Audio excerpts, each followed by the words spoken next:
देशवासी आज आज़ादी के जश्न में डूबे हुए हैं। 78वें स्वतंत्रता दिवस के मौके पर पीएम मोदी ने लाल किले की प्राचीर से देशवासियों को संबोधित किया। संबोधन से पहले उन्होंने लाल किले पर तिरंगा फहराया। मोदी ने लगातार 11वीं बार लाल किले पर राष्ट्रीय ध्वज फहराया। जवाहरलाल नेहरू और इंदिरा गांधी के बाद पीएम मोदी तीसरे ऐसे प्रधानमंत्री बन गए हैं जिन्होंने स्वतंत्रता दिवस पर लगातार 11वीं बार भाषण दिया। नेहरू को 17 बार जबकि इंदिरा गांधी को 16 बार ये सम्मान मिला। 78वें स्वतंत्रता दिवस के मौके पर पीएम नरेंद्र मोदी ने लगभग 97 मिनट तक भाषण दिया। आज़ादी के बाद किसी प्रधानमंत्री का ये सबसे लंबा भाषण है। साल 1947 में तत्कालीन प्रधानमंत्री ने 72 मिनट तक भाषण दिया था। नरेंद्र मोदी ने स्वतंत्रता दिवस पर 97 मिनट का भाषण देकर अपना ही रिकॉर्ड तोड़ दिया। उन्होंने 2016 में 94 मिनट का भाषण देकर रिकॉर्ड बनाया था, जिसे उन्होंने इस साल तोड़ दिया। मेरे परिवारजन, आज वो शुभ घड़ी है जब हम देश के लिए मर मिटने वाले, देश की आजादी के लिए अपना जीवन समर्पित करने वाले, आजीवन संघर्ष करने वाले, फांसी के तख्त पर चढ़कर के भारत मां की जय के नारे लगाने वाले अनगिनत आजादी के दीवानों को नमन करने का ये पर्व है। उनका पुण्य स्मरण करने का पर्व है। आजादी के दीवानों ने आज हमें आजादी के इस पर्व में स्वतंत्रता की सांस लेने के लिए सौभाग्य दिया है। यह देश उनका ऋणी है। ऐसे हर महापुरुष के प्रति हम अपना श्रद्धा भाव व्यक्त करते हैं। मेरे प्यारे देशवासियों, आज जो महानुभाव राष्ट्र रक्षा के लिए और राष्ट्र निर्माण के लिए पूरी लगन से, पूरी प्रतिबद्धता के साथ देश की रक्षा भी कर रहे हैं, देश को नई ऊंचाई पर ले जाने का प्रयास भी कर रहे हैं। चाहे वो हमारा किसान हो, हमारा जवान हो,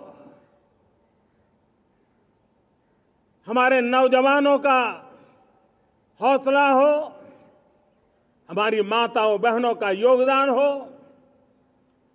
दलित हो, पीड़ित हो, शोषित हो, वंचित हो, अभावों के बीच भी स्वतंत्रता के प्रति उसकी निष्ठा, लोकतंत्र के प्रति उसकी श्रद्धा, ये पूरे विश्व के लिए एक प्रेरक घटना है। मैं आज ऐसे सभी को आदरपूर्वक नमन करता हूं। प्यारे देशवासियों, इस वर्ष और पिछले कुछ वर्षों से प्राकृतिक आपदा के कारण हम सबकी चिंता बढ़ती चली जा रही है। प्राकृतिक आपदा में अनेक लोगों ने अपने परिवारजन खोए हैं, संपत्ति खोई है, राष्ट्र ने भी पारावार नुकसान भोगा है। मैं आज उन सब के प्रति अपनी संवेदना व्यक्त करता हूं और मैं उन्हें विश्वास दिलाता हूं कि यह देश इस संकट की घड़ी में उन सब के साथ खड़ा है। मेरे प्यारे देशवासियों, हम जरा आजादी के पहले के वो दिन याद करें। सैकड़ों साल की गुलामी, हर कालखंड संघर्ष का रहा। युवा हो, बुजुर्ग हो, किसान हो, महिला हो, आदिवासी हो, उन्होंने गुलामी के खिलाफ जंग लड़ते रहे, अविरत जंग लड़ते रहे।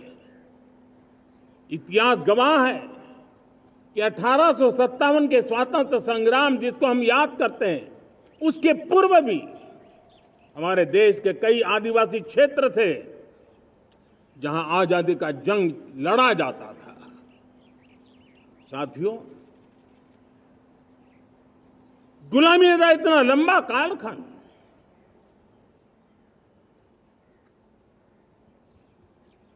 जुल्मी शासक,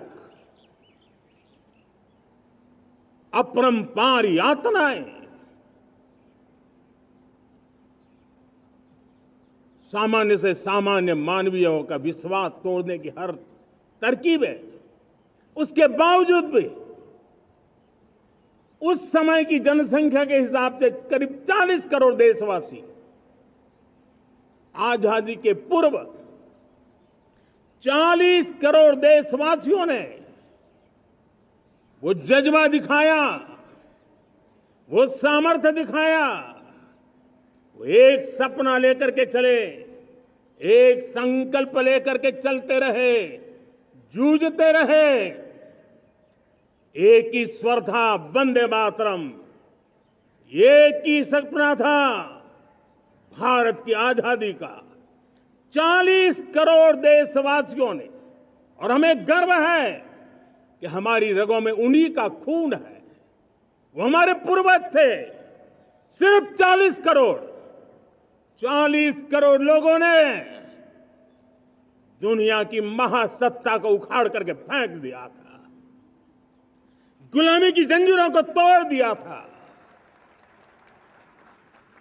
अगर हमारे पूर्वज, जिनका खून हमारी रगों में है, आज हम तो 140 करोड़ है। अगर 40 करोड़ गुलामी की बेड़ियों को तोड़ सकते हैं, अगर 40 करोड़ आजादी के सपने को पूर्ण कर सकते हैं, आजादी लेकर के रह सकते हैं, तो 140 करोड़ देश के मेरे नागरिक, 140 करोड़ मेरे परिवारजन अगर संकल्प लेकर के चल पड़ते हैं, एक दिशा निर्धारित करके चल पड़ते हैं, कदम से कदम मिलाकर, कंधे से कंधा मिलाकर अगर चल पड़ते हैं, तो चुनौतियां कितनी भी क्यों ना हो, अभाव की मात्रा कितनी ही तीव्र क्यों ना हो, संसाधनों के लिए जूझने की नौबत हो, तो भी हर चुनौती को पार करते हुए हम समृद्ध भारत बना सकते हैं। हम 2047 विकसित भारत का लक्ष्य प्राप्त कर सकते हैं। अगर 40 करोड़ देशवासी अपने पुरुषार्थ से, अपने समर्पण से, अपने त्याग से, अपने बलिदान से आजादी दे सकते हैं, आजाद भारत बना सकते हैं, तो 140 करोड़ देशवासी उसी भाव से समृद्ध भारत भी बना सकते हैं। साथियों, वो एक समय था जब लोग देश के लिए मरने के लिए प्रतिबद्ध थे और आजादी मिली थी। आज ये समय है देश के लिए जीने की प्रतिबद्धता का। अगर देश के लिए मरने की प्रतिबद्धता आजादी दिला सकती है, तो देश के लिए जीने की प्रतिबद्धता समृद्ध भारत भी बना सकती है।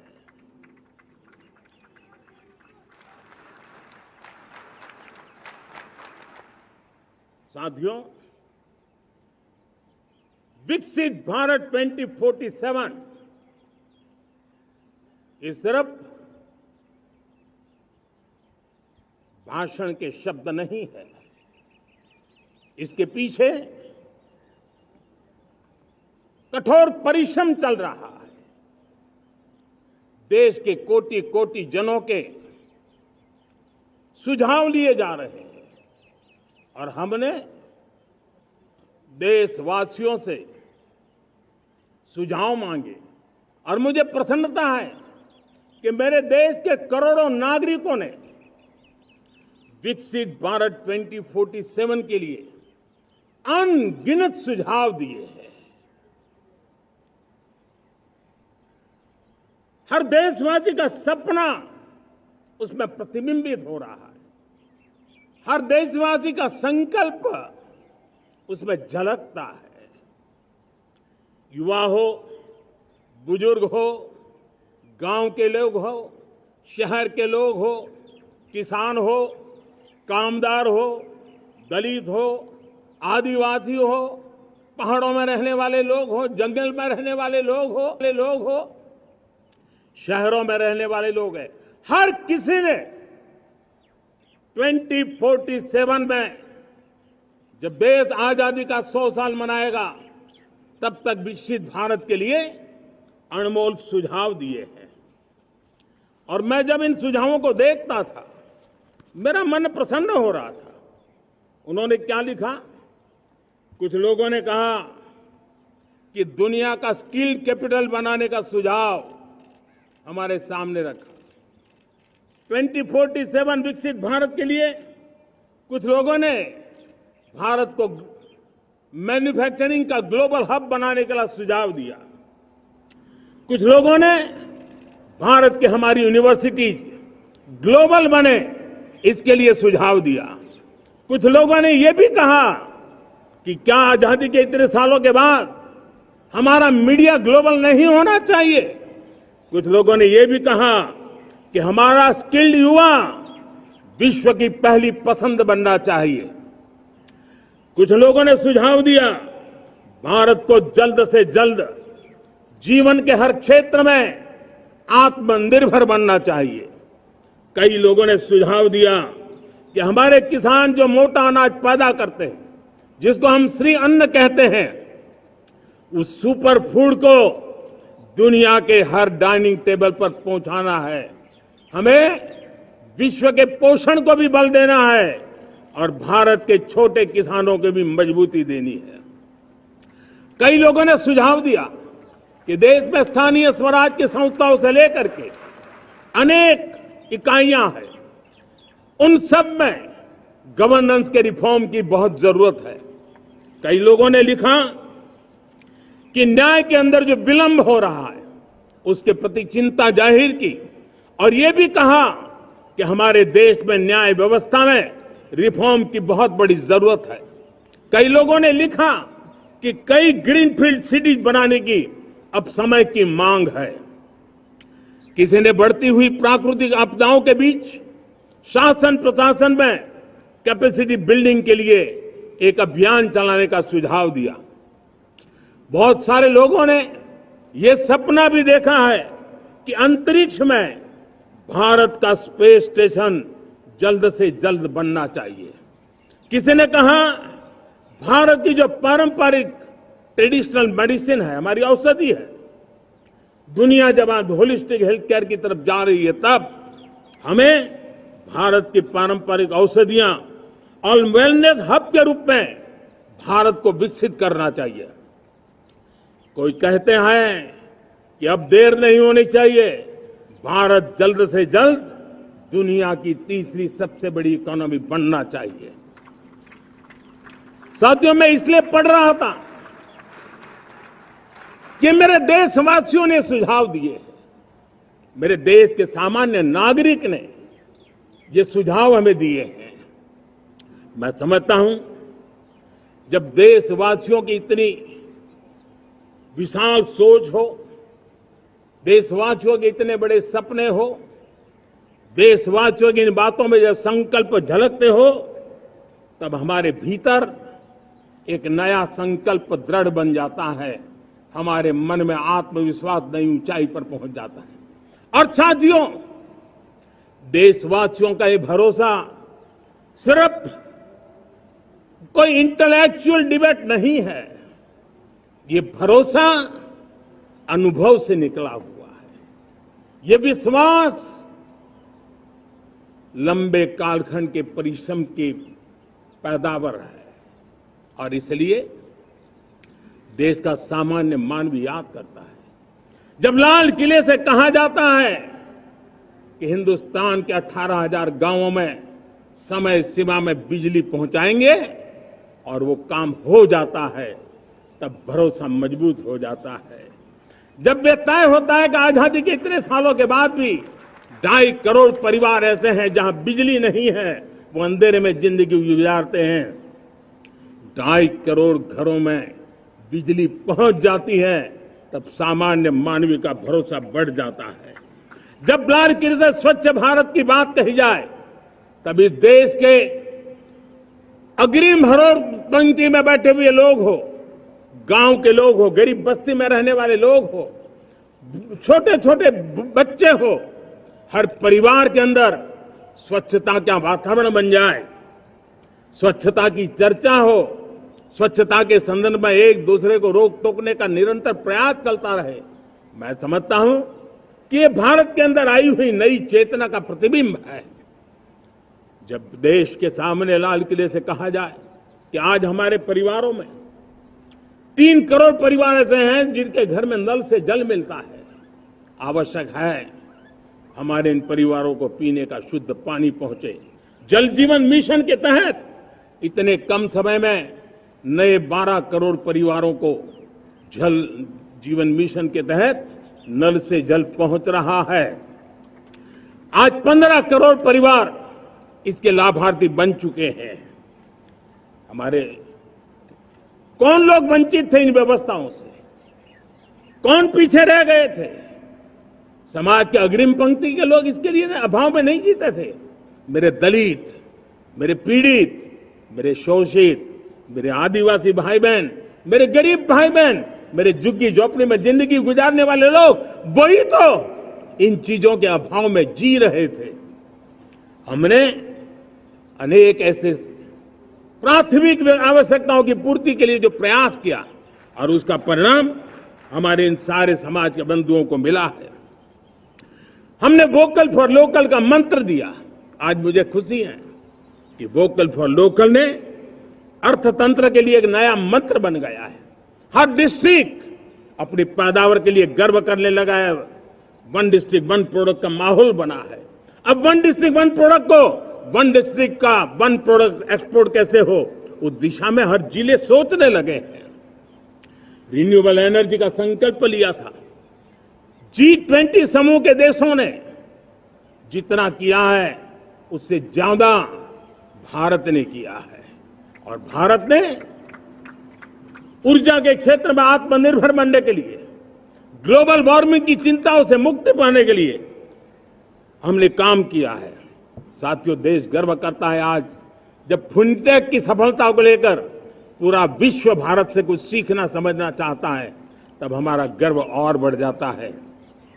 साथियों, हम कैसे भूल सकते हैं कोरोना के वो संकट काल। विश्व में सबसे तेज गति से करोड़ों लोगों को वैक्सीनेशन का काम हमारे इसी देशों में हुआ। यही देश हैं जो कभी आतताई आतंकवादी हमें आकर के मार के चले जाते थे। जब देश की सेना सर्जिकल स्ट्राइक करती है, जब देश की सेना एयर स्ट्राइक करती है, तो देश के नौजवानों का सीना ऊंचा हो जाता है, तन जाता है, गर्व से भर जाता है। और यही बातें हैं जो आज 140 करोड़ देशवासियों का मन गर्व से भरा हुआ है, आत्मविश्वास से भरा हुआ है। साथियों, इन सारी बातों के लिए एक सुविचारित प्रयास हुआ है। रिफॉर्म की परंपरा को सामर्थ्य दिया गया है, नक्कर तरीकों के, नक्कर लक्ष्य को लेकर के।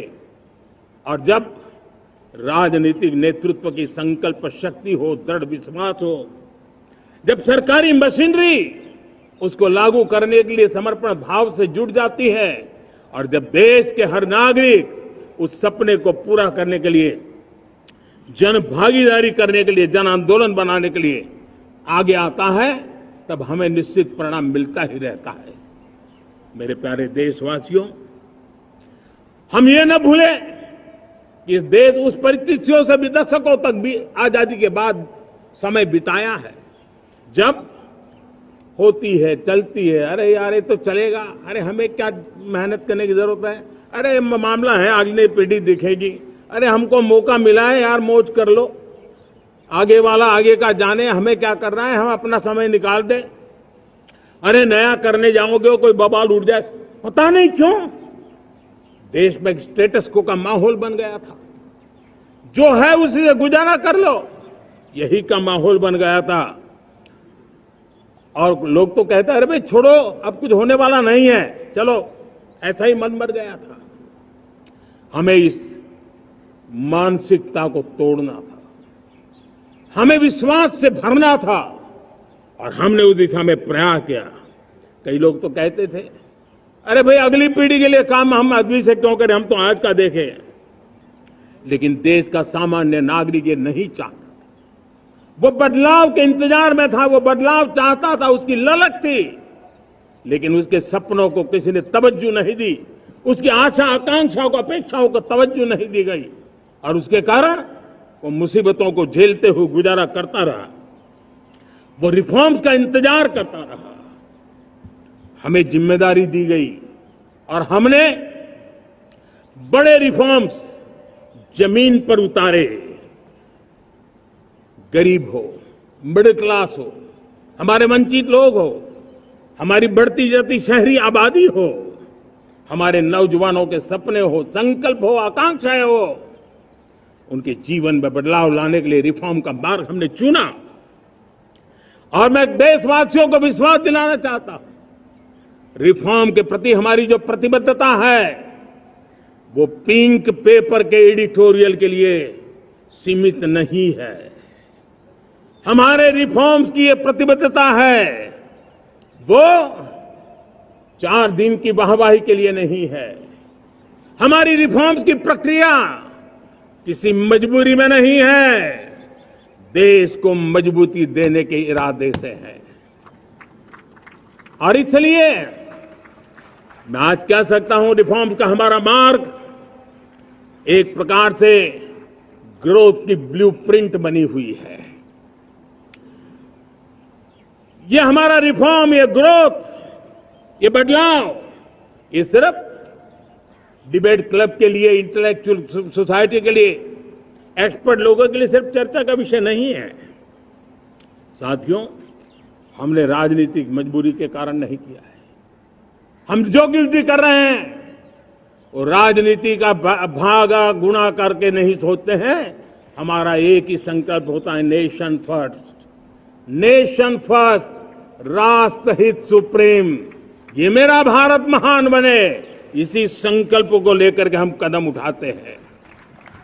साथियों, जब रिफॉर्म की बात आती है, एक लंबा परिवेश है, अगर मैं उसकी चर्चा में चला जाऊंगा तो शायद घंटों निकल जाएंगे, लेकिन मैं एक छोटा सा उदाहरण देना चाहता हूं। बैंकिंग क्षेत्र में जो रिफॉर्म हुआ, आप सोचिए बैंकिंग क्षेत्र का क्या हाल था।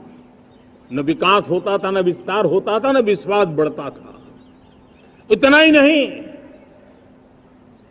जिस प्रकार की कारनामे चले उसके कारण हमारे बैंक संकटों से गुजर रहे थे। हमने बैंकिंग सेक्टर को मजबूत बनाने के लिए अनेकविध रिफॉर्म्स किए, और आज उसका कारण हमारी बैंक विश्व में जो इन्हीं गुने मजबूत बैंक के हैं, उसमें भारतीय बैंकों ने अपना स्थान बनाया है। और जब बैंक मजबूत होती है ना, तब फॉर्मल इकोनॉमी की ताकत भी बढ़ती है। जब बैंक की व्यवस्था बन जाती है, जब सामान्य खास करके मध्यम वर्ग के परिवार की जो रिक्वायरमेंट होती है, उसको पूरा करने की सबसे बड़ी ताकत बैंकिंग सेक्टर में होती है। अगर उसको होम लोन चाहिए, उसको व्हीकल का लोन चाहिए, मेरे किसान को ट्रैक्टर के लिए लोन चाहिए, मेरे नौजवानों को स्टार्टअप के लिए लोन चाहिए, मेरे नौजवानों को कभी पढ़ने के लिए, एजुकेशन के लिए लोन चाहिए, किसी को विदेश जाने के लिए लोन चाहिए, ये सारी बातें उसे संभव होती है। मुझे तो खुशी है कि मेरे पशुपालक भी, मेरे मछली पालन करने वाले भाई बहन भी आज बैंकों से लाभ ले रहे हैं। मुझे खुशी है मेरे रेहड़ी पटरी वाले लाखों भाई बहन आज बैंक से साथ जुड़ करके अपनी नई ऊंचाइयों को प्राप्त कर रहे हैं और विकास की दिशा में वो भागीदार बन रहे हैं। हमारे एमएसएमई, हमारे लघु उद्योग के लिए तो बैंक एक सबसे बड़ी सहायक होती है। उसको रोजमर्रा पैसों की जरूरत होती है अपने नित्य मर्जी पर प्रगति के लिए, और उस काम को हमारी मजबूत बैंकों के कारण संभव हुआ है। साथियों, दुर्भाग्य से हमारे देश में आजादी तो मिली, लेकिन लोगों को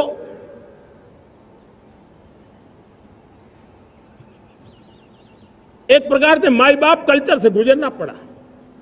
सरकार के पास मांगते रहो, सरकार के पास हाथ फैलाते रहो, किसी की सिफारिश के लिए रास्ते खोजते रहो, वही कल्चर डेवलप हुआ था। आज हमने गवर्नेंस के इस मॉडल को बदला है। आज सरकार खुद लाभार्थी हितार्थी के पास जाती है। आज सरकार खुद उसके घर गैस का चूल्हा पहुंचाती है। आज सरकार खुद उसके घर पानी पहुंचाती है। आज सरकार खुद उसके घर बिजली पहुंचाती है। आज सरकार खुद उसको आर्थिक मदद दे करके विकास के नए आयामों को सर करने के लिए प्रेरित करती है, प्रोत्साहित करती है। आज सरकार खुद नौजवान के स्किल डेवलपमेंट के लिए अनेकविध कदम उठा रही है। साथियों, बड़े रिफॉर्म्स के लिए हमारी सरकार बहुत ही प्रतिबद्ध है और हम इसी के द्वारा देश में प्रगति की राह को चुनना चाहते हैं। साथियों, देश में नई व्यवस्थाएं बन रही है। देश को आगे ले जाने के लिए अनेक वित्त नीतियों को, अनेक वित्त पॉलिसीज को निरंतर बनाया जाए और नए सिस्टम पर देश का भरोसा भी बढ़ता रहता है, निरंतर बढ़ता रहता है। आज जो 20-25 साल का नौजवान है, जो 10 साल पहले जब 12-15 साल की उम्र का नौजवान था, उसने अपनी आंखों के सामने ये बदलाव देखा है। 10 साल के भीतर भीतर उसके सपनों को आकार मिला है, धार मिली है और उसके आत्मविश्वास में एक नई चेतना जगी है और वही देश का एक नया सामर्थ्य के रूप में उभरना है। आज विश्व भर में भारत की साख बढ़ी है, भारत के प्रति देखने का नजरिया बदला है। आज विश्व में युवाओं के लिए संभावनाओं के द्वार खुले हैं, रोजगार के अनगिनत नए अवसर जो शायद आजादी के इतने सालों के बाद भी नहीं आए थे, वो आज उनके दरवाजे पर दस्तक दे रहे हैं। संभावनाएं बढ़ती गई हैं, नए मौके बन रहे हैं। मेरे देश के युवाओं को अब धीरे धीरे चलने का इरादा नहीं है। मेरा देश का नौजवान इंक्रीमेंटल प्रगति में विश्वास नहीं करता। मेरा देश का नौजवान छलांग मारने के मूड में है। वो छलांग मार के नई सिद्धियों को प्राप्त करने के मूड में है। मैं कहना चाहूंगा, भारत के लिए गोल्डन एरा है। वैश्विक परिस्थितियों की तुलना में भी देखें, ये गोल्डन एरा है, ये हमारा स्वर्णिम कालखंड है। मेरे प्यारे देशवासियों, ये अवसर हमें जाने नहीं देना है, ये मौका हमें जाने नहीं देना चाहिए और इसी मौके को पकड़ करके अपने सपने और संकल्पों को लेकर के चल पड़ेंगे तो हम देश की स्वर्णिम भारत की जो अपेक्षा और हमें विकसित भारत का 2047 का लक्ष्य हम पूरा करके रहेंगे। हम सदियों की बेड़ियों को तोड़ करके निकले हैं। आज टूरिज्म का क्षेत्र हो, एमएसएमई का क्षेत्र हो, एजुकेशन हो, हेल्थ सेक्टर हो, ट्रांसपोर्ट सेक्टर हो, खेती और किसानी का सेक्टर हो, हर सेक्टर में एक नया आधुनिक सिस्टम बन रहा है। हम विश्व की बेस्ट प्रैक्टिसेस को भी आगे देख रखते हुए हम हमारे देश की परिस्थितियों के अनुसार आगे बढ़ना चाहते हैं। हर सेक्टर में आधुनिकता की जरूरत है, नएपन की जरूरत है, टेक्नोलॉजी को जोड़ने की जरूरत है। और हर सेक्टर में हमारी नई नीतियों के कारण इन सारे क्षेत्रों में एक नया सपोर्ट मिल रहा है, नई ताकत मिल रही है। हमारे सारे अवरोध हटे, हमारी बंदी से दूर हो, हम पूरे सामर्थ्य के साथ चल पड़े, खिल उठे, सपनों को पा करके रहे, सिद्धि को हम अपने निकट देखें, हम आत्मसात करें, उस दिशा में हम चलना है। अब आप देखिए कितना बड़ा बदलाव रहा है। मैं एकदम जमीनी स्तर की बात करूं, विमेन सेल्फ हेल्प ग्रुप आज 10 साल में हमारे 10 करोड़ बहनें विमेन सेल्फ हेल्प ग्रुप में जुड़ी है। 10 करोड़ नई बहनें। हमें गर्व हो रहा है कि हमारे सामान्य परिवार की, गांव की 10 करोड़ महिलाएं आर्थिक रूप से आत्मनिर्भर बन रही हैं। और जब महिला आर्थिक रूप से आत्मनिर्भर बनती हैं, तब परिवार की निर्णय प्रक्रिया की हिस्सेदार बनती हैं, एक बहुत बड़ी सामाजिक परिवर्तन की गारंटी लेकर के आती है। मुझे गर्व है इस बात पर, लेकिन साथ साथ मुझे गर्व इस बात का भी है कि हमारे सीईओ आज दुनिया भर के अंदर अपनी धाक जमा रहे हैं। भारत के हमारे सीईओ विश्व भर में अपनी धाक जमा रहे हैं। हमारे लिए खुशी की बात है कि एक तरफ मेरे सीईओ दुनिया भर में नाम कमा रहे हैं, भारत का नाम बढ़ा रहे हैं, तो दूसरी तरफ विमेन सेल्फ हेल्प ग्रुप से 1 करोड़ मेरी सामान्य परिवार की माताएं बहनें लखपति दीदी बनती है। मेरे लिए ये भी उतना ही गर्व की बात है। अब हमने सेल्फ हेल्प ग्रुप को 10 लाख रुपए से 20 लाख रुपए देने का निर्णय किया है। अब तक 9 लाख करोड़ रुपए बैंकों के माध्यम से हमारे इन विमेन सेल्फ हेल्प ग्रुप को मिले हैं, और जिसके मदद से वो अपने अनेकविध कामों को बढ़ावा रहे हैं। मेरे साथियों, मेरे नौजवान इस तरफ ध्यान दें। स्पेस सेक्टर एक फ्यूचर है हमारे साथ जुड़ा हुआ, एक महत्वपूर्ण पहलू है। हम उस पर भी बल दे रहे हैं। हमने स्पेस सेक्टर में बहुत रिफॉर्म किए हैं। जिन बंधनों में हमने स्पेस सेक्टर को बांध के रखा था, उसे हमने खोल दिया है। आज सैकड़ों स्टार्टअप्स स्पेस के सेक्टर में आ रहे हैं। वाइब्रेंट बनता जाता हमारा स्पेस सेक्टर भारत को एक शक्तिशाली राष्ट्र बनाने का एक महत्वपूर्ण अंग है, और हम इसको दूर की सोच के साथ मजबूती दे रहे हैं। आज private satellite, private rocket launch हो रहे हैं। ये गर्व की बात है।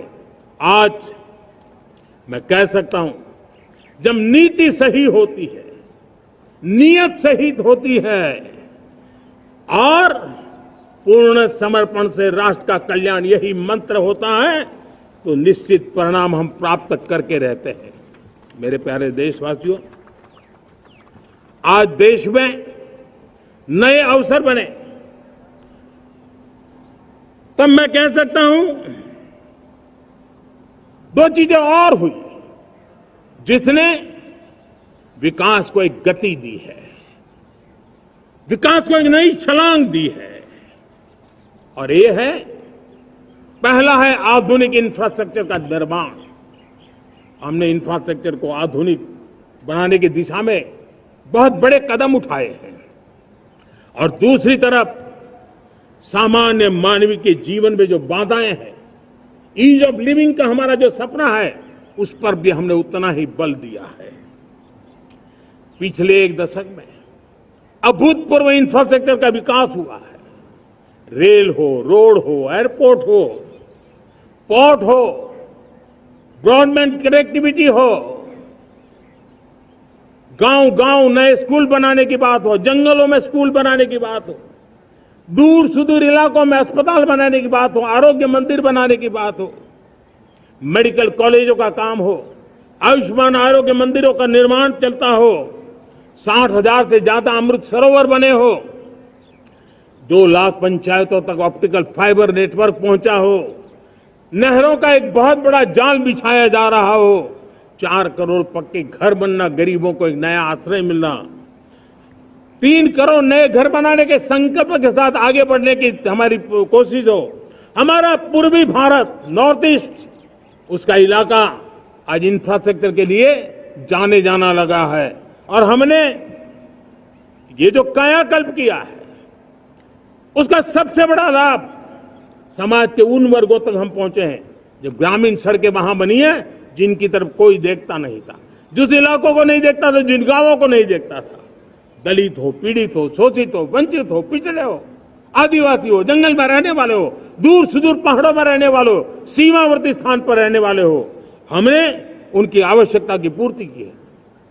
हमारे मछुआरे भाई बहनों की आवश्यकताओं को पूरा करना, हमारे पशुपालकों के जीवन को बदलना, एक प्रकार से सर्वांगीण विकास का प्रयास हमारी नीतियों में रहा, हमारी नीयत में रहा है, हमारे रिफॉर्म में रहा है, हमारे कार्यक्रमों में रहा है, हमारी कार्यशैली में रहा है। और उस सबसे बड़ा लाभ मेरे युवाओं को होता है। उनको नए नए अवसर मिलते हैं, नए नए क्षेत्र में कदम रखने का उसके लिए संभावनाएं बन जाती है।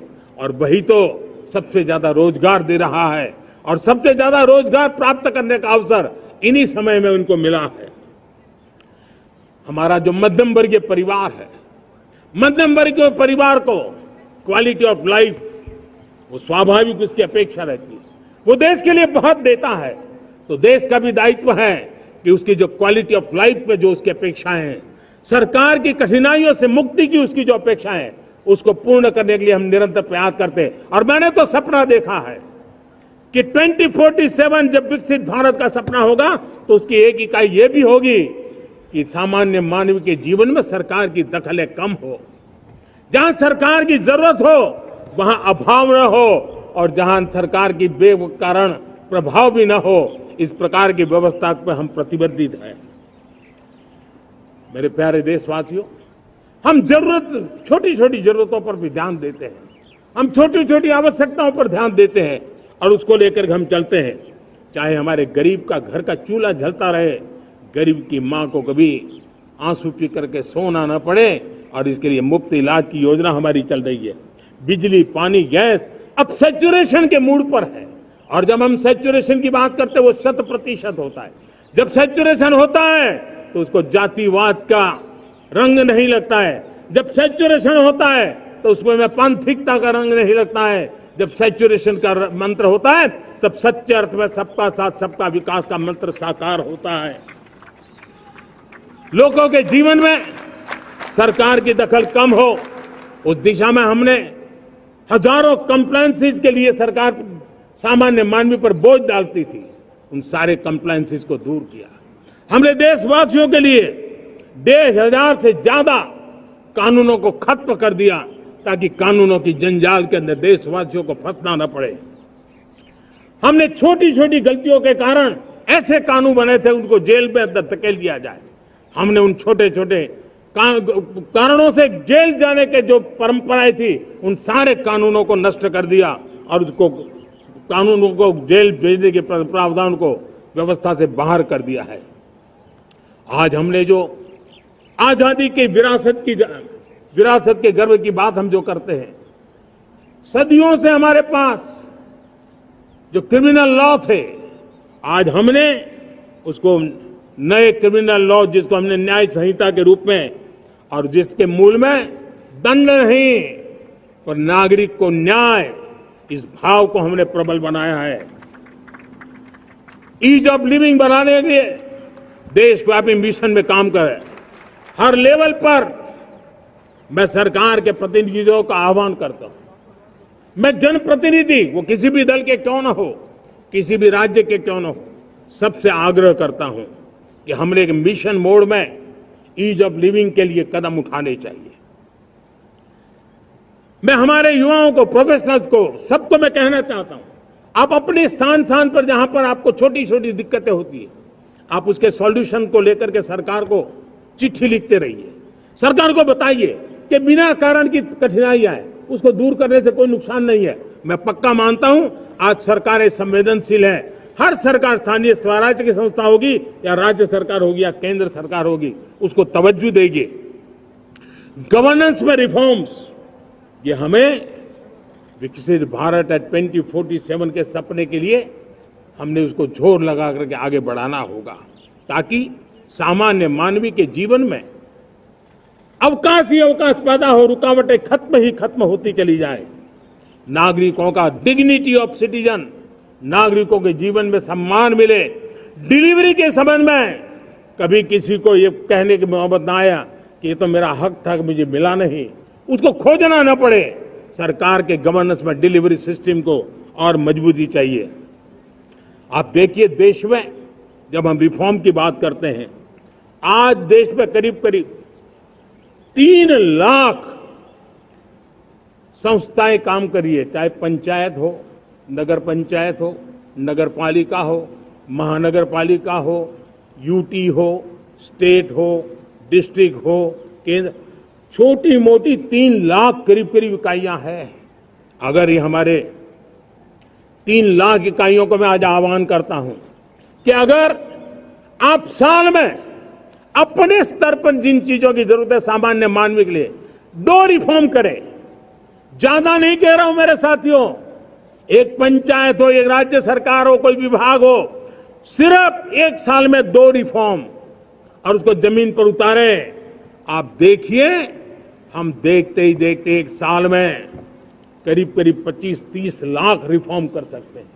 जब 25-30 लाख रिफॉर्म हो जाए तब सामान्य मानवी का विश्वास कितना बढ़ जाएगा, उसकी शक्ति राष्ट्र को नई ऊंचाई पर ले जाने में कितनी काम आएगी। और इसलिए हम अपने स्तर पर होती है चलती से मुक्ति पाकर के बदलावों के लिए आगे आए, हिम्मत के साथ आगे आए। और सामान्य मानवी की जरूरत, छोटी छोटी जरूरत होती है, पंचायत लेवल पर भी वो मुसीबतें झेल रहा है, उन मुसीबतों से हम मुक्ति दिलाएं तो मुझे पक्का विश्वास है कि हम सपनों को पार कर सकते हैं। मेरे प्यारे देशवासियों, आज देश आकांक्षाओं से भरा हुआ है। हमारे देश का नौजवान नई सिद्धियों को चूमना चाहता है, नए नए शिखरों पर वो कदम रखना चाहता है। और इसलिए हमारी कोशिश है हर सेक्टर में कार्य को हम गति दें, तेज गति दें, और उसके द्वारा पहले हम हर सेक्टर में नए अवसर पैदा करें। दूसरा, ये बदलती हुई व्यवस्थाओं के लिए जो सपोर्टिव इंफ्रास्ट्रक्चर चाहिए, उन इंफ्रास्ट्रक्चर पर हम बदलाव के मजबूती देने की दिशा में काम करें। और तीसरी बात है, नागरिकों की मूलभूत सुविधाओं के विषय में समाज को, हमारी राज्य सरकारों को गंभीरता से लेना होगा। महिलाओं के विरुद्ध अपराधों की जल्द से जल्द जांच हो, राक्षसी कृत्य करने वालों को जल्द से जल्द कड़ी सजा हो, वो समाज में विश्वास पैदा करने के लिए जरूरी है। मैं ये भी बताना चाहूंगा कि जब बलात्कार की या महिलाओं पर अत्याचार की घटनाएं घटती हैं तो उसकी बहुत चर्चा होती है, बहुत प्रचार होता है, मीडिया में छाया रहता है। लेकिन जब ऐसे राक्षसी मनोवृत्ति व्यक्ति को सजा होती है तो वो खबरों में कहीं नजर नहीं आती, एक कोने में कहीं पड़ा रहता है। अब समय की मांग है कि जिनको सजा होती है उसकी व्यापक चर्चा हो, ताकि ऐसा पाप करने वालों को भी डर पैदा हो कि ये पाप करने की हालत ये होती है कि फांसी पर लटकना पड़ता है।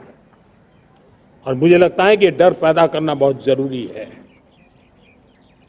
मेरे प्यारे देशवासियों, हमारे देश में ऐसी एक आदत बन गई थी, स्वभाव से हम देश को कम आंकना, देश के प्रति गौरव के भाव का अभाव होना, ये पता नहीं क्यों हमारे जहन में घुस गया था। और हम तो कभी कभी तो लेट आए तो कहते थे इंडियन ट्राइब, शर्म के साथ हम बोल देते थे। देश को इन चीजों से हमने बाहर लाने में सफलता पाई है। किसी जमाने में कहा जाता, अरे खिलौने भी बाहर से आते थे, वो दिन देखे हमने। आज मैं गर्व से कह सकता हूं कि मेरे देश के खिलौने दुनिया के बाजार में अपनी धमक लेकर के पहुंच गए। खिलौने हमारे एक्सपोर्ट होने शुरू हुए। तो एक जमाना था हम मोबाइल फोन इंपोर्ट करते थे। आज मोबाइल फोन का मैन्युफैक्चरिंग का इकोसिस्टम बना है, एक बहुत बड़ा हब बना है, और आज हम मोबाइल फोन दुनिया में एक्सपोर्ट करने लगे हैं। ये भारत की ताकत है। साथियों, भविष्य के साथ सेमीकंडक्टर जुड़ा हुआ है, आधुनिक टेक्नोलॉजी जुड़ी हुई है, एआई जुड़ा हुआ है। हमने सेमीकंडक्टर मिशन पर काम शुरू किया है। हर उपकरण में मेड इन इंडिया चिप क्यों न हो, क्यों ये सपना मेरे देश का नौजवान देखे। टैलेंट यहाँ है, सारे इस प्रकार के रिसर्च काम हिंदुस्तान में होते हैं, तो अब प्रोडक्शन भी हिंदुस्तान में होगा, सेमीकंडक्टर का काम भी हिंदुस्तान में होगा, और हम एंड टू एंड सॉल्यूशन दुनिया को देने की ताकत रखते हैं, और हम उसको साथियों, एक जमाना हमने देखा है 2G के लिए हम कैसा संघर्ष करते थे। आज हर उपकरण में हम देख रहे हैं, हम तेजी से आगे बढ़े, और 5G जिस तेजी से पूरे देश में रोल आउट हुआ, हिंदुस्तान के करीब करीब सभी क्षेत्रों में 5G पहुंच गया। वो विश्व में तेज गति से 5G पहुंचाने में हम आगे रहे। और देश साथियों, मैंने कहा हम रुकने वाले नहीं है। 5G पे रुक जाना हमें मंजूर नहीं है। हम 6G पर अभी से मिशन मोड में काम कर रहे हैं, और विश्व में हम उसमें भी अपनी धमक जमाएंगे, ये मैं विश्वास से कहता हूं। मेरे प्यारे साथियों, डिफेंस सेक्टर हमारी आदत हो गई थी। डिफेंस बजट कितना ही क्यों न हो, लेकिन कभी कोई सोचता नहीं था कि डिफेंस बजट बढ़ा तो जाता कहां है। डिफेंस बजट विदेशों से खरीदी में चला जाता था। अब हम चाहते हैं हम आत्मनिर्भर बने, और मैं हमारी डिफेंस फोर्सेस का हृदय से धन्यवाद करता हूं। उन्होंने हजारों ऐसी चीजें लिस्ट कर दी है। उन्होंने तय किया है कि हम विदेश से नहीं लाएंगे। राष्ट्र के लिए जीना क्या कहते हैं, ये हमारे सेना के जवानों ने दिखाया है, और उसके कारण डिफेंस के सेक्टर में हम आत्मनिर्भर होते चले जा रहे हैं। आज डिफेंस मैन्युफैक्चरिंग में भारत की पहचान बनी है, और मैं आज खुशी से कह सकता हूं कि जो देश कभी डिफेंस की हर छोटी मोटी चीज बाहर से लाता था, आज धीरे धीरे दुनिया के कई देशों में हम जो डिफेंस के इक्विपमेंट मैन्युफैक्चर कर रहे हैं, वो हम एक्सपोर्ट करने लगे हैं। दुनिया में डिफेंस हब, मैन्युफैक्चरिंग हब के रूप में हम धीरे धीरे उभर रहे हैं। हम मैन्युफैक्चरिंग क्षेत्र को बढ़ावा देना चाहते हैं, क्योंकि रोजगार के लिए सर्वाधिक आवश्यक है। आज PLI स्कीम को बहुत बड़ी सफलता मिली है। FDI रिफॉर्म्स, उसने भी हमें बहुत बड़ी ताकत दी है। MSMEs को बहुत बड़ा बल मिला है, नई व्यवस्थाएं विकसित हुई है, और उसके कारण हमारा मैन्युफैक्चरिंग सेक्टर, हम दुनिया का एक मैन्युफैक्चरिंग हब बने। जिस देश के पास इतनी नौजवान शक्ति हो, जिस देश के अंदर ये सामर्थ्य हो, हम मैन्युफैक्चरिंग की दुनिया में भी इंडस्ट्री 4.0 में हम बहुत बड़ी ताकत के साथ आगे जाना चाहते हैं। और इसके लिए आवश्यक स्किल डेवलपमेंट, उस पर भी हमने बल दिया है, और स्किल डेवलपमेंट में भी हमने नए मॉडल तय किए हैं। हमने जन भागीदारी को जोड़ा है, ताकि तुरंत रिक्वायरमेंट के अनुसार स्किल डेवलपमेंट हम कर सके। और मुझे विश्वास है, मैं लाल किले की प्राचीर से कह रहा हूं, वो दिन दूर नहीं होगा जो भारत इंडस्ट्रियल मैन्युफैक्चरिंग का हब होगा, दुनिया उसकी तरफ देखती होगी। आज विश्व की बहुत बड़ी कंपनियां भारत में निवेश करना चाहती हैं। ये चुनाव के बाद मैंने देखा, मेरे तीसरे कार्यकाल में जितने लोग मुझसे मिलने के लिए मांग कर रहे हैं, वो ज्यादातर निवेशक लोग हैं, विश्व भर के निवेशक हैं। वो आना चाहते हैं, भारत में निवेश करना चाहते हैं। ये एक बहुत बड़ा गोल्डन अपॉर्चुनिटी है। मैं राज्य सरकारों से आग्रह करता हूं कि आप निवेशकों को आकर्षित करने के लिए स्पष्ट नीति निर्धारित कीजिए, गुड गवर्नेंस का आश्वासन दीजिए, लॉ एंड ऑर्डर सिचुएशन के लिए उनको भरोसा दीजिए। हर राज्य एक तंदुरुस्त स्पर्धा में आगे आए। राज्य के बीच निवेशकों को खींचने के लिए स्पर्धा होनी चाहिए, निवेशकों को लिए, ताकि उनके राज्य में निवेशक आएंगे, उनके राज्य के नौजवानों को स्थानीय रूप से अवसर मिलेगा, रोजगार का अवसर मिलेगा। नीतियों में परिवर्तन लाना चाहिए। तो ग्लोबल रिक्वायरमेंट के अनुसार नीतियों को राज्यों ने परिवर्तित करना चाहिए। लैंड की आवश्यकता है तो राज्यों ने लैंड बैंक बनानी चाहिए। गुड गवर्नेंस सिंगल पॉइंट पर काम करने के लिए राज्य जितने प्रोएक्टिव होंगे, जितने ज्यादा प्रयास करेंगे, जो निवेशक आ रहे हैं वो कभी भी वापस नहीं जाएंगे। सिर्फ भारत सरकार से काम ये होता नहीं है, राज्य सरकारों की बहुत बड़ी आवश्यकता होती है, क्योंकि जो भी प्रोजेक्ट लगने वाला है उस राज्य में लगने वाला है, उसको हर राज्य के साथ रोजमर्रा का काम पड़ता है।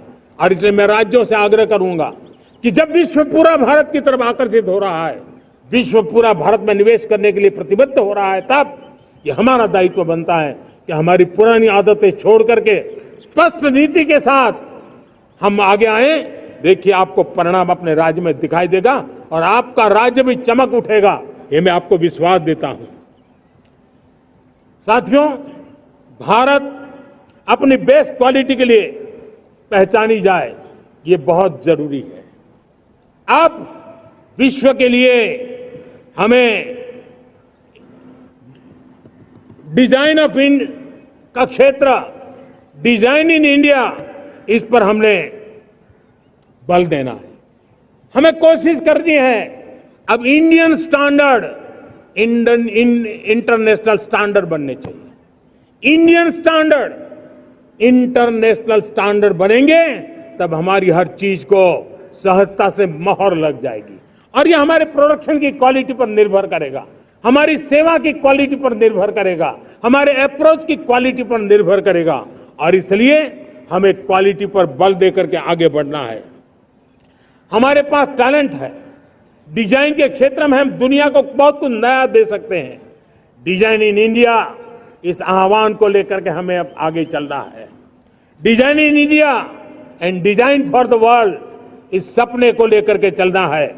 मैं देख रहा हूं गेमिंग की दुनिया का बहुत बड़ा मार्केट खड़ा हुआ है, लेकिन आज भी गेमिंग की दुनिया पर प्रभाव, खास करके उन खेलों को बनाने वाले लोग, प्रोडक्ट करने वाले लोग, विदेशी कमाई होती। भारत के पास बहुत बड़ी विरासत है, हम गेमिंग की दुनिया में बहुत नई टैलेंट को लेकर के आ सकते हैं।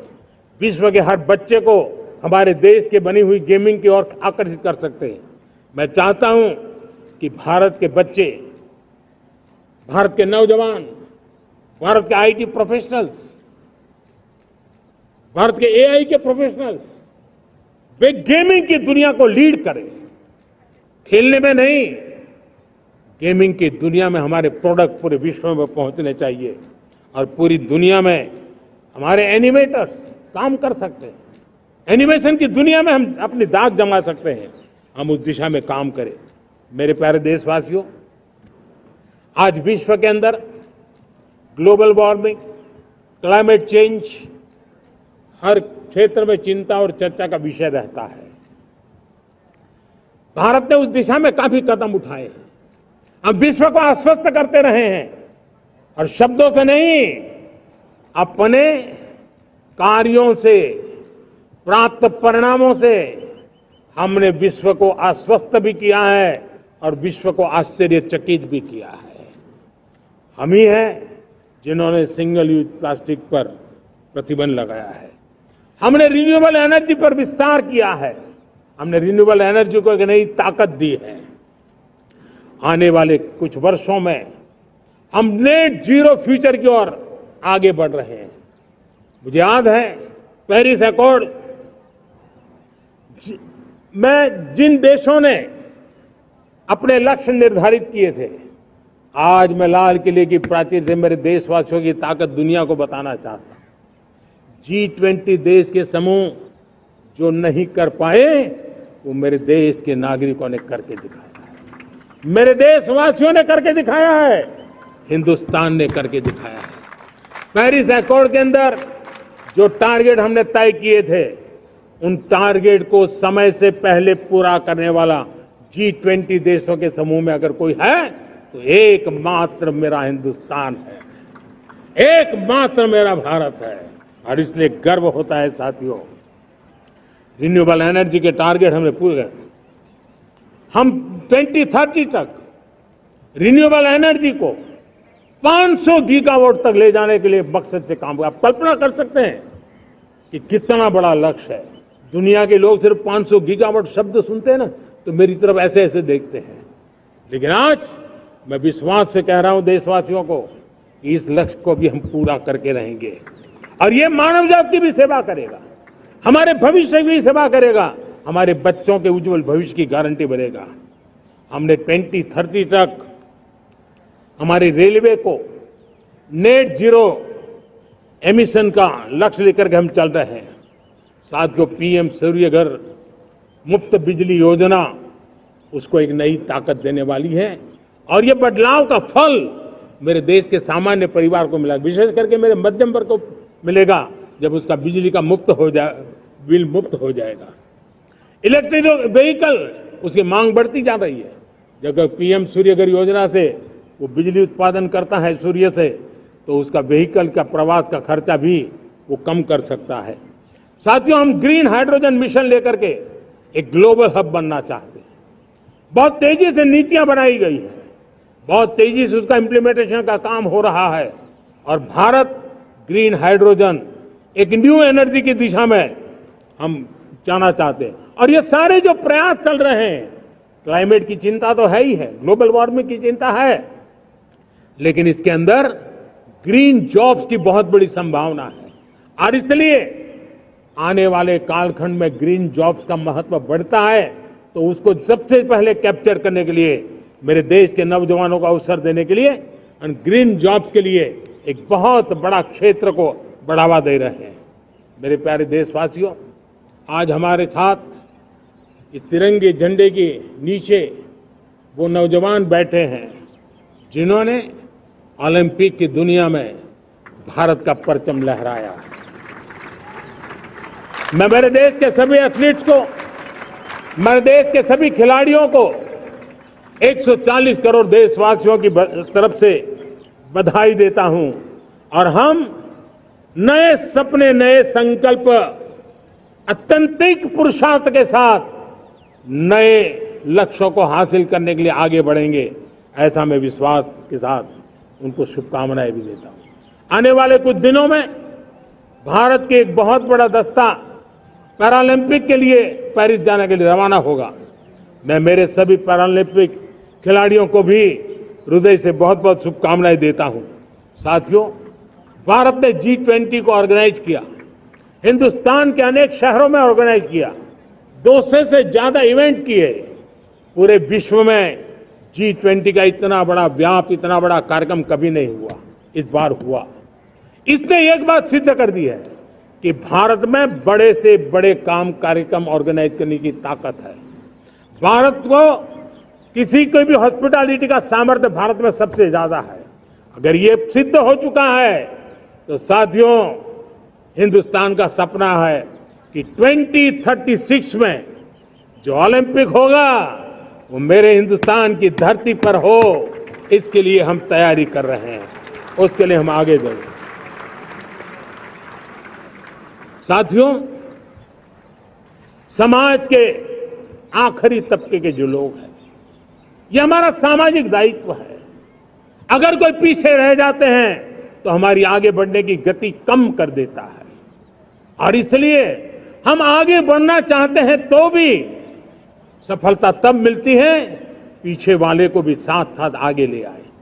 और इसलिए हम सबका दायित्व बनता है कि हमारे समाज में आज भी जो क्षेत्र पीछे रह गए हैं, जो समाज पीछे रह गए हैं, जो लोग पीछे रह गए हो, हमारे छोटे छोटे किसान हो, हमारे जंगलों में रहने वाले मेरे आदिवासी भाई बहन हो, हमारी माताएं बहनें हो, हमारे मजदूर हो, हमारे श्रमिक साथी हो, हमारे कामगार लोग हो, इन सबको हमें बराबरी में लाने के लिए, हमारे बराबर लाने के लिए भरपूर प्रयास करना है। लेकिन अब गति पकड़ गई है, अब लंबे दिन तक हमें वो करना नहीं पड़ेगा, बहुत जल्द वो हमारे पास पहुंच जाएंगे, हमारी बराबरी में आ जाएंगे, हमारी ताकत बहुत बढ़ जाएगी, और बड़ी संवेदना के साथ हमें इस काम को करना है। और इसके लिए एक बहुत बड़ा अवसर आ रहा है।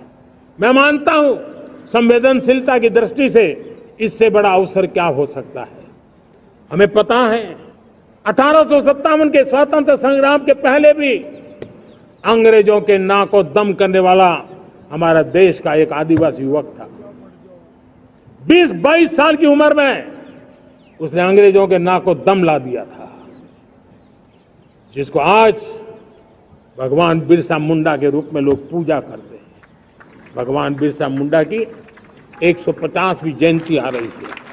ये हम सबके लिए प्रेरणा का कारण बने। समाज के प्रति छोटा व्यक्ति भी देश के लिए कैसी जज्बात रखता है, उससे बड़ी प्रेरणा भगवान बिरसा मुंडा से अधिक कौन हो सकता है। आइए हम भगवान बिरसा मुंडा की 150वीं जयंती जब मनाएं, संवेदनशीलता का हमारा व्याप बढ़े, समाज के प्रति हमारा ममभाव बने। हम समाज के हर व्यक्ति को, गरीबों को, दलित को, पिछड़ों को, आदिवासियों को, हर एक को हम अपने साथ लेकर के चले। इस संकल्प को लेकर के चलना है। मेरे प्यारे देशवासियों, हम संकल्प के साथ तो बढ़ तो रहे हैं, बहुत आगे बढ़ रहे हैं, लेकिन ये भी सच है कि कुछ लोग होते हैं जो प्रगति देख नहीं सकते। कुछ लोग होते हैं जो भारत का भला सोच नहीं सकते हैं। जब तक खुद का भला न हो तब तक उनको किसी का भला अच्छा नहीं लगता है। ऐसी विकृत मानसिकता से भरे हुए लोगों की कमी नहीं होती है। देश को ऐसे लोगों से बचना होगा। वे निराशा की गर्त में डूबे हुए लोग हैं। ऐसे मुट्ठी भर निराशा की गर्त में डूबे हुए लोग जब उनके गोद में विकृति पलती है तब वो विनाश का कारण बन जाती है, सर्वनाश का कारण बन जाती है, एनार्की का मार्ग ले लेती है, और तब देश को इतनी बड़ी हानि हो जाती है जिसकी भरपाई करने में हमें नए सिरे से मेहनत करनी पड़ती है। इसलिए ऐसे जो छुटपुट निराशावादी तत्व होते हैं, वो सिर्फ निराशा इतना नहीं है, उनकी गोद में विकृति पल रही है। ये विकृति विनाश के, सर्वनाश के सपने देख रही है, ताने बाने जोड़ने की प्रयासों में लगी हुई है। देश को इसे समझना होगा। लेकिन मैं देशवासियों को कहना चाहता हूं कि हम हमारी नेक नीयत से, हमारी ईमानदारी से, राष्ट्र के प्रति हमारे समर्पण से हम सारी परिस्थितियों के बावजूद भी विपरीत मार्ग पर जाने वालों के लिए भी, उनके भी दिल जीत करके हम देश को आगे बढ़ने के हमारे संकल्प में कभी भी पीछे नहीं हटेंगे। ये मैं विश्वास दिला चाहता हूं। साथियों, चुनौतियां हैं, अनगिनत चुनौतियां हैं। चुनौतियां भीतर भी है, चुनौतियां बाहर भी है। और जैसे जैसे हम ताकतवर बनेंगे, जैसे जैसे हमारा तवज्जो बढ़ेगा, तो चुनौतियां भी बढ़ने वाली है। बाहर की चुनौतियां और बढ़ने वाली है, और मुझे उसका भली भांति अंदाज है। लेकिन मैं ऐसी शक्तियों को कहना चाहता हूं, भारत का विकास किसी के लिए संकट लेकर के नहीं आता। हम विश्व में समृद्ध थे तब भी हमने कभी दुनिया को युद्ध में नहीं झोंका है। हम बुद्ध का देश है, युद्ध हमारी राह नहीं है। और इसलिए विश्व चिंतित न हो भारत के आगे बढ़ने से। मैं विश्व समुदाय को विश्वास दिलाता हूं कि आप भारत के संस्कारों को समझिए, भारत के हजारों साल के इतिहास को समझिए। आप हमें संकट मत मानिए, आप उन तरकीबों से न जुड़िए जिसके कारण पूरी मानव जात का कल्याण करने का सामर्थ्य जिस भूमि में है, उस भूमि को ज्यादा मेहनत करनी पड़े। लेकिन फिर भी मैं देशवासियों को कहना चाहता हूं, चुनौतियां कितनी ही क्यों न हो, चुनौती को चुनौती देना ये हिंदुस्तान की फितरत में है। न हम डिगेंगे, न हम थकेंगे, न हम रुकेंगे, न हम झुकेंगे। हम संकल्पों की पूर्ति के लिए 140 करोड़ देशवासियों का भाग्य बदलने के लिए, भाग्य सुनिश्चित करने के लिए, राष्ट्र के सपनों को साकार करने के लिए हम कोई कोर कसर नहीं छोड़ेंगे। हर बदनीयत वालों को हम हमारी नेक नीयत से जीतेंगे, ये मैं विश्वास देता हूं। मेरे प्यारे देशवासियों, समाज की मनोरचना में भी बदलाव कभी कभी बहुत बड़ी चुनौती का कारण बन जाता है। हमारा हर देशवासी भ्रष्टाचार की दिमक से परेशान रहा है। हर स्तर के भ्रष्टाचार ने सामान्य मानवीय का व्यवस्थाओं के प्रति विश्वास तोड़ दिया है। उसको अपनी योग्यता, क्षमता का प्रति अन्याय की जो गुस्सा होता है, वो राष्ट्र की प्रगति में नुकसान करता है। और इसलिए हमने व्यापक रूप से भ्रष्टाचार के खिलाफ एक जंग छेड़ा है। मैं जानता हूं इसकी कीमत मुझे चुकानी पड़ती है, मेरी प्रतिष्ठा को चुकानी पड़ती है, लेकिन राष्ट्र से बड़ी मेरी प्रतिष्ठा नहीं हो सकती है। राष्ट्र के सपनों से बड़ा मेरा सपना नहीं हो सकता। और इसलिए ईमानदारी के साथ भ्रष्टाचार के खिलाफ मेरी लड़ाई जारी रहेगी, तीव्र गति से जारी रहेगी और भ्रष्टाचारियों पर कार्रवाई जरूर होगी। मैं भ्रष्टाचारियों के लिए भय का वातावरण पैदा करना चाहता हूं, ताकि देश के सामान्य नागरिक को लूटने की जो परंपरा बनी है, उस परंपरा को मुझे रोकना है। लेकिन सबसे बड़ी नई चुनौती आई है। भ्रष्टाचारियों से निपटना तो है ही, लेकिन समाज जीवन में उच्च स्तर पर एक जो परिवर्तन आया है, वो सबसे बड़ी चुनौती भी है और एक समाज के लिए सबसे बड़ी चिंता भी है। क्या कोई कल्पना कर सकता है कि मेरे ही देश में इतना महान संविधान हमारे पास होने के बावजूद भी कुछ ऐसे लोग निकल रहे हैं जो भ्रष्टाचार का महिमा मंडन कर रहे हैं, खुलेआम भ्रष्टाचार का जय जयकार कर रहे हैं। समाज में इस प्रकार के बीज बोने का जो प्रयास हो रहा है, भ्रष्टाचार का जो महिमा मंडन हो रहा है, भ्रष्टाचारियों की स्वीकार्यता बढ़ाने का जो निरंतर प्रयास चल रहा है, वो स्वस्थ समाज के लिए बहुत बड़ी चुनौती बन गया है, बहुत बड़ी चिंता का विषय बन गया है। भ्रष्टाचारियों के प्रति समाज में दूरी बनाए रखने से ही किसी भी भ्रष्टाचारी को उस रास्ते पर जाने से डर लगेगा। अगर उसका महिमा मंडन होगा तो जो आज भ्रष्टाचार नहीं करता है, उसको भी लगता है कि ये तो समाज में प्रतिष्ठा का रंग बन जाता है, उस रास्ते में जाने में बुरा नहीं है। मेरे प्यारे देशवासियों, बांग्लादेश में जो कुछ भी हुआ है, उसको लेकर पड़ोसी देश के नाते चिंता होना, मैं इसको समझ सकता हूं। मैं आशा करता हूं कि वहां पर हालात जल्द ही सामान्य होंगे।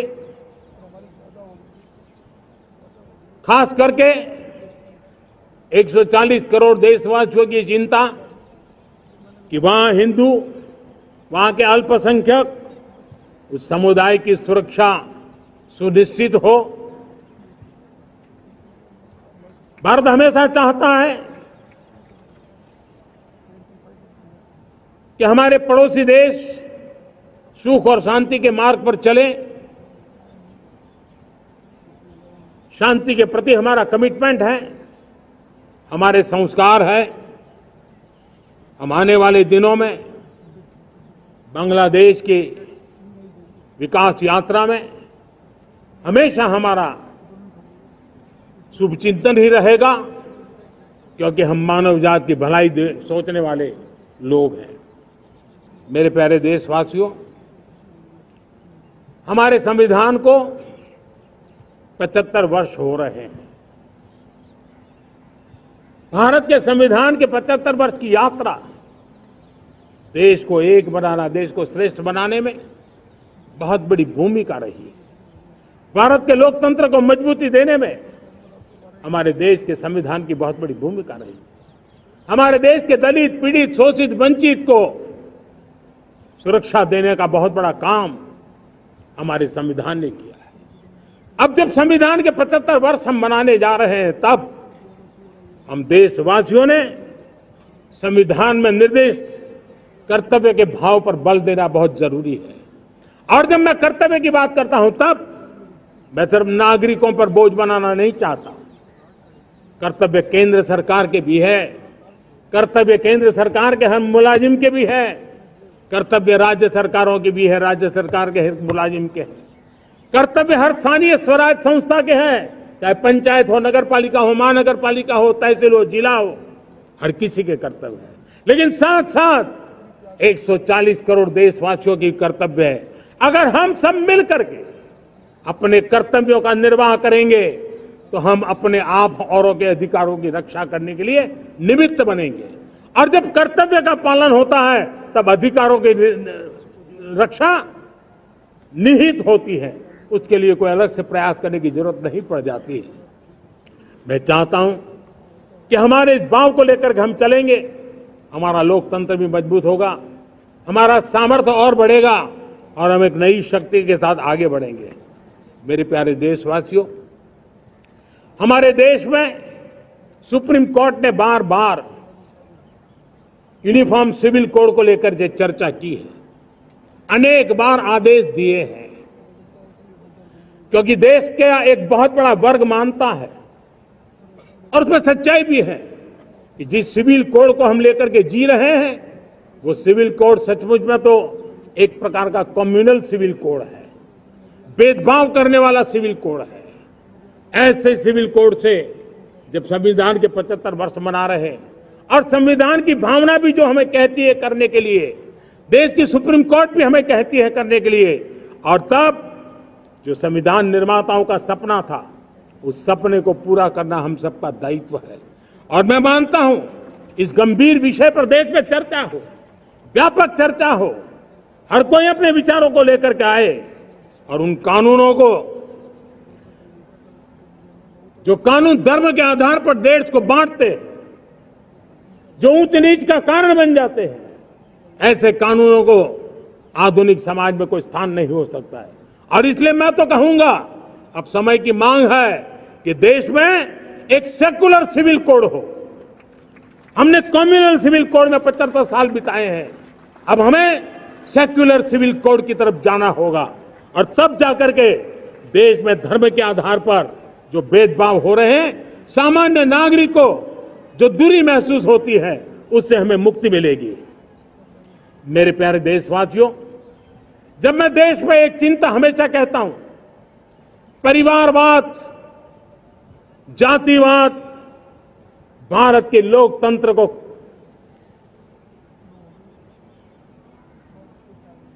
बहुत नुकसान कर रहा है। देश को, लोक राजनीति को हमें परिवारवाद और जातिवाद से मुक्ति दिलानी होगी। आज मैं देख रहा हूं मेरे सामने जो नौजवान है, उसमें लिखा हुआ है माय भारत, जिस संगठन का नाम है उसकी चर्चा लिखी है, यहां बहुत बढ़िया तरीके से लिखा हुआ है।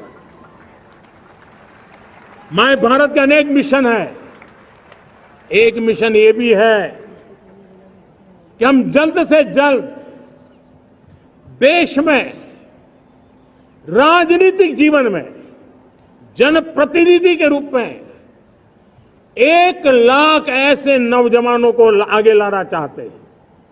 शुरुआत में 1 लाख नौजवानों को आगे लाना चाहते हैं, जिनके परिवार में किसी का भी कोई राजनीतिक बैकग्राउंड ना हो, जिसके माता पिता, भाई बहन, चाचा, मामा, मामी कभी भी राजनीति में नहीं रहे, किसी भी पीढ़ी में नहीं रहे, ऐसे होनहार नौजवानों को फ्रेश ब्लड 1 लाख, चाहे वो पंचायत में आए, चाहे नगर पालिका में आए, चाहे जिला परिषदों में आए, चाहे विधानसभा में आए, लोकसभा में आए, 1 लाख नए नौजवान, कोई भी प्रकार का पूर्व का राजनीतिक इतिहास उनके परिवार का ना हो, ऐसे फ्रेश लोग राजनीति में आए ताकि जातिवाद से मुक्ति मिले, परिवारवाद से मुक्ति मिले, लोकतंत्र को समृद्धि मिले। और जरूरी नहीं है कि एक दल में जाए, उनको जो पसंद हो उस दल में जाए, उस दल में जाकर के वो जनप्रतिनिधि बन करके आगे आए।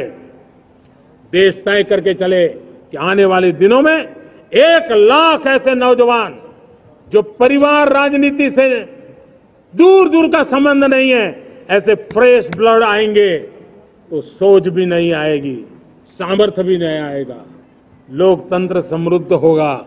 और इसलिए हमें इस दिशा में आगे होना है। और मैं चाहूंगा कि देश ने बार बार चुनाव इस देश की प्रगति में रुकावट बन रहे हैं, गतिरोध पैदा कर रहे हैं। आज कोई भी योजना को चुनाव के साथ जोड़ देना आसान हो गया है, क्योंकि हर 3 महीने 6 महीने कहीं न कहीं चुनाव चल रहा है। कोई भी योजना जाहिर करोगे आप तो मीडिया में देखेंगे, चुनाव आया तो फलाना हो गया, चुनाव आया तो फलाना हो गया। हर काम को चुनाव के रंग से रंग दिया गया है।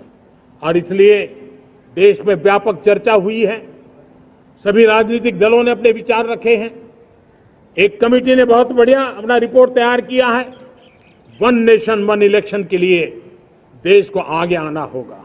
मैं लाल किले से तिरंगे की साक्षी में देश के राजनीतिक दलों से आग्रह करता हूं, देश के संविधान को समझने वाले लोगों से आग्रह करता हूं कि भारत की प्रगति के लिए, भारत के संसाधनों का सर्वाधिक उपयोग जन सामान्य के लिए हो, उसके लिए 1 नेशन 1 इलेक्शन के सपने को साकार करने के लिए हमें आगे आना चाहिए।